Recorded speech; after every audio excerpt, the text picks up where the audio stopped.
Ma'am! Bok! Magkano po ito? Ay, sandali lang, kuya. Babalikan kita. Teka lang, may ayusin lang ako to. Ay, naku, pati ba naman si Bok? Naanga-anga. Kinuha niyo pa, mga Sandali pa, alis naman ako dito. Oo, madam. Babalikan kita, ha? Sandali lang, may ayusin lang ako dito. Hay, mga kriminal! Ah! Ay! Kriminal! Hi, miss. I need refund. Refund? Refund ng ano? I mean, did you even buy anything from here? Ano ba anything? Eto, tatong araw pa lang, patay ng halaman. Mali-mali naman yung carrying instruction mo. Hoy! Hindi ko kasalanan kung hindi ka marunong mag-alaga ng halaman. At saka for all we know, isa ka namang scammer. Mukha naman eh. Paano ba na mukha mo? Mas makapal yung mukha mo. Basta I need refund. Ma'am! Anong refund? Ma'am, sandali lang ho. Ma'am, kaya pa natin ayusin yan.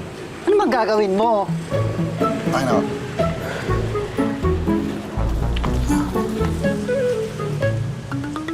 Ma'am, hindi pa patay ito.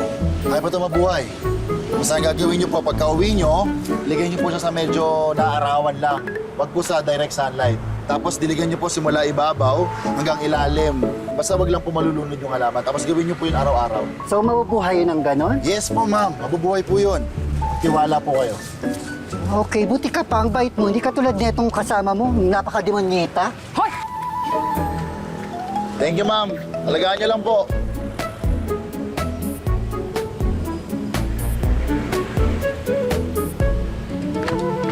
Back to work.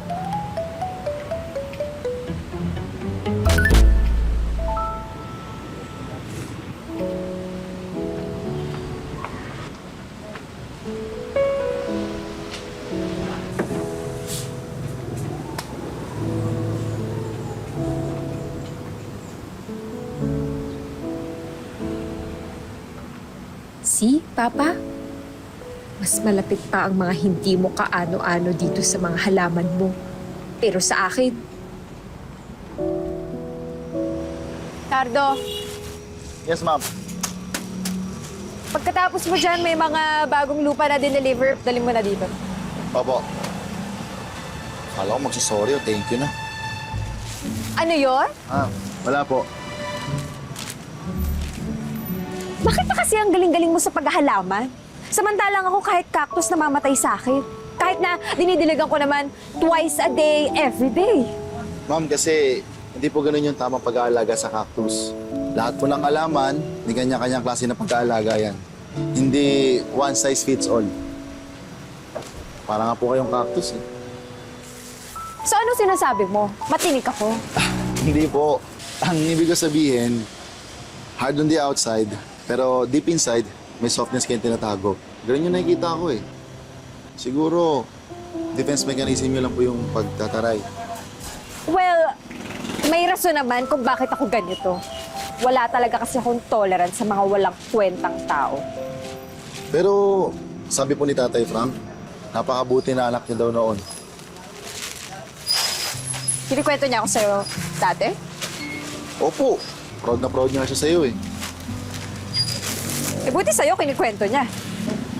Ma'am, siguro po, bawasan niyo ng konting katarayan, dagdag ng konting kabaitan. Sa ganon, sigurado, hindi tayo mamatayan ng halaman. Sige po, kunin ko na yung mga ibang deliver ko.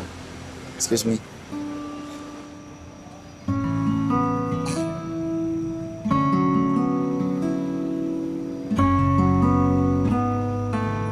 Madam, kung pagbibintangan nyo lang ulit kami na magnanakaw, wag na lang po. Saksi po ang langit, lupa at mga halaman dito na hindi po namin magagawa yan kay Sir Frank. Malaki pang utang na loob namin sa papa nyo. Pwede ba? Dami masyadong sinasabi. I mean, kaya ko kayo pinabalik dito kasi gusto kong bumalik na kayo sa trabaho. Talaga po, madam? Kaso, baka api-apihin nyo na naman lang kami dito. How dare you! I mean, hindi na mangyayari yun. Mabait na ako. Salamat po, ma'am. So ano ba ginagawa niyo? Back to work! Go, go, go, go!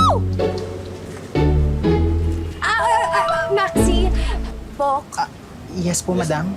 gusto ko lang din sanang humingi ng pasensya sa mga nasabi ko sa inyo, sa mga nagawa ko sa inyo.